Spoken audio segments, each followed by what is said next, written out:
மக்களே, எல்லோரும் நல்லா இருக்கீங்களா? இன்றைக்கி வந்து சுட சுட சாதத்தை வடிச்சிட்டு குழம்பு வந்து பூண்டு மிளகு குழம்பு தான் வைக்க போகிறேன், கத்திரி வத்தலோடு சேர்த்து. வாங்க சாதத்தை வடிச்சிட்டு கத்திரி வத்தல் போட்டு பூண்டு மிளகு குழம்பு வைப்போமா? எதுக்காக பூண்டு மிளகு குழம்பு வைக்கிறேன் அப்படின்னா, தொண்டையெல்லாம் ஒரே கரகரன்னு இருக்குது. இன்னும் எனக்கு அந்த சளி தொந்தரவு குறைய மாட்டேங்குது. அதனால இது மாதிரி ஒரு குழம்பு வச்சு சாப்பிட்டோம்னா சரியாயிரும்னு நான் அடிக்கடி இது மாதிரி செஞ்சு சாப்பிட்ருக்கேன். சளி அதிகமாக இருக்கும்போதெல்லாம் இது மாதிரி உணவுலையே நான் வந்து அதை சரி பண்ணிக்கிடுவேன்.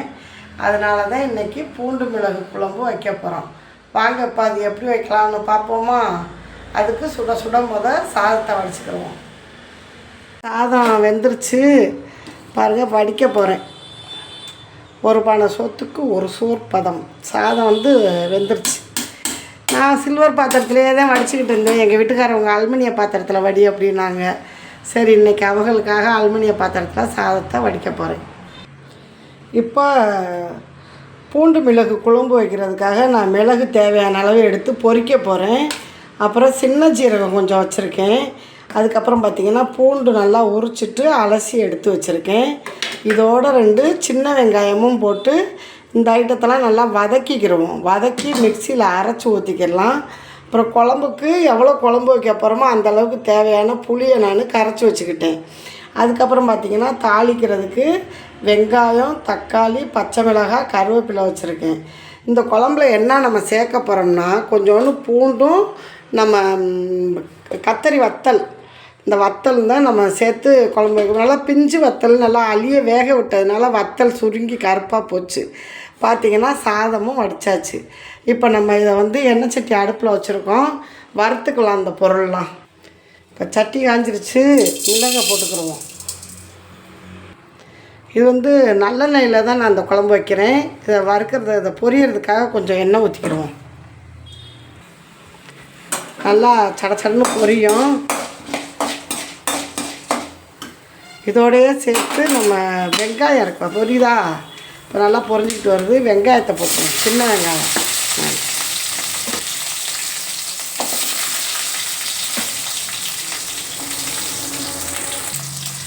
உரிச்சு வச்சுருக்க பூண்டு,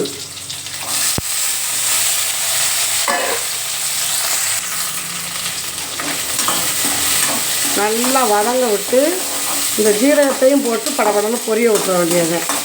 அப்படியே அரைச்சி ஊற்றணும். நம்ம இதை அரைச்சி ஊற்றும்போது நம்மளுக்கு உடம்புக்கு ரொம்ப நல்லாயிருக்கும். சளி தொந்தரவு, மற்ற வயிற்று தொந்தரவுகளுக்கு கூட இது ரொம்பவே நல்லது. இது மாதிரி ஒரு குழம்பு இப்போ தான் நான் முதல் முறையாக வைக்கிறேன். நிறையா தடவை நான் பூண்டு குழம்பு, வெந்தய குழம்புலாம் வச்சுருக்கேன்.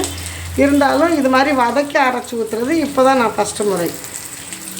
அப்புறம் பார்த்திங்கன்னா சின்ன ஜீரகம் பக்குவமாக வறுத்து எடுத்துக்கிடுவோம்.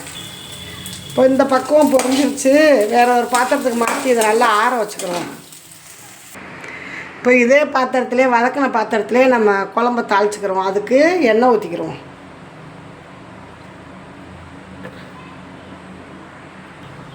இப்போ எண்ணெய் நல்லா காஞ்சிருச்சு. சும்மா கடுகு வந்து கொஞ்சோண்டு போட்டுக்கிறோம், கடுகு உளுந்தம் பருப்பும். ஆனால் வெந்தயம் வந்து நம்ம அதிகமாக சேர்க்கணும். வெந்தயம் வந்து ரொம்பவே குளிர்ச்சி, உடம்புக்கு நல்லது. அது இந்த வெயிலுக்கு ரொம்பவே நல்லது இந்த வெந்தயம். கடுகு பொரிஞ்சிருச்சு, நல்லா இவ்வளோ வெந்தயம் போட்டுக்கிறோம். வெந்தயமும் நல்லா பொரிஞ்சிக்கிட்டு இருக்கு. வெங்காயத்தை வந்து நான் பெருசாக தான் கட் பண்ணி வச்சுருக்கேன். இது பெரிய வெங்காயம். சின்ன வெங்காயம் போட்டால் இன்னும் நல்லாயிருக்கும். கொஞ்சம் கம்மியாக இருந்ததுனால நான் வந்து அதை வதக்கி அரைச்சி ஊற்றுறதுக்காக வச்சுக்கிட்டேன். அப்புறம் பார்த்திங்கன்னா கருவேப்பிலை. இந்த கருவேப்பிலையெல்லாம் அவ்வளோ மருத்துவ குணம் இருக்குது. கூடவே நம்ம பச்சை மிளகாயும் சேர்த்துருவோம். வெள்ளைப்பூடு அரைச்சி ஊற்றுறதுக்கு போக மிச்சம் வச்சுருந்ததை நம்ம போட்டு வதக்கிக்கலாம்.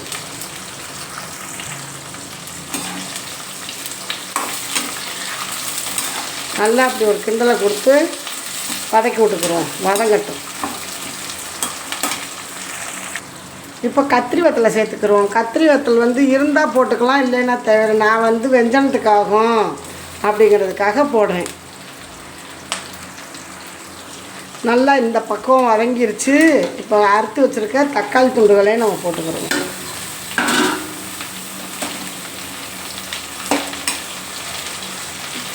ஏன்னா இந்த புளிப்புத்தன்மை இருக்கும், அதனால தான் தக்காளியை மட்டும் லாஸ்ட்டாக போட்டு வதக்கணுங்கிறது. இப்போ நம்ம வதக்கி வச்சுருக்கிறது மிக்ஸி ஜாரில் போட்டு அரைச்சிக்கிடுவோம். இது நல்லா வதங்கட்டும்.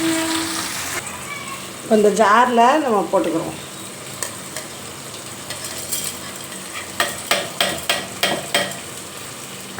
கொஞ்சமாக தண்ணியை ஊற்றி அரையல் கொடுத்துருவோம். இப்போ இந்த பக்குவத்துக்கு நம்ம அரைச்சிக்க வேண்டியது. இது அப்படியே நம்ம குழம்பு தூளோடு சேர்த்து போட்டுக்கிறோம். உங்களுக்கு எவ்வளோ காரம் தேவையோ அந்த அளவுக்கு நீங்கள் குழம்பு தூள் சேர்த்துக்கலாம். நான் வந்து ஒரு சின்ன ஸ்பூனாக இருக்கிறதுனால ஒரு 4 ஸ்பூன் போட்டுக்கிறேன். ரொம்ப மிளகுலாம் போட்டிருக்கோம்ல, அதனால் ரொம்ப காரம் தேவையில்லை. இப்போ அரைச்சி வச்சுருக்க பூண்டு, மிளகு, ஜீரகம், சின்ன வெங்காயம் எல்லாம் போட்டாச்சு.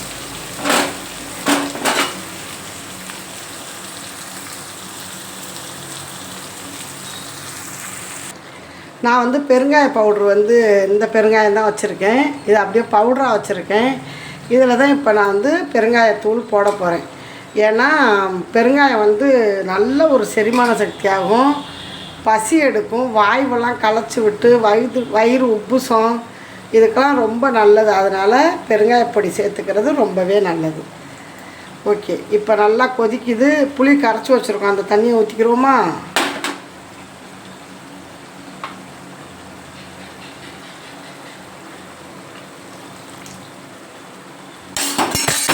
தேவைப்படுற அளவு ஊற்றிக்கலாம் நீங்கள்.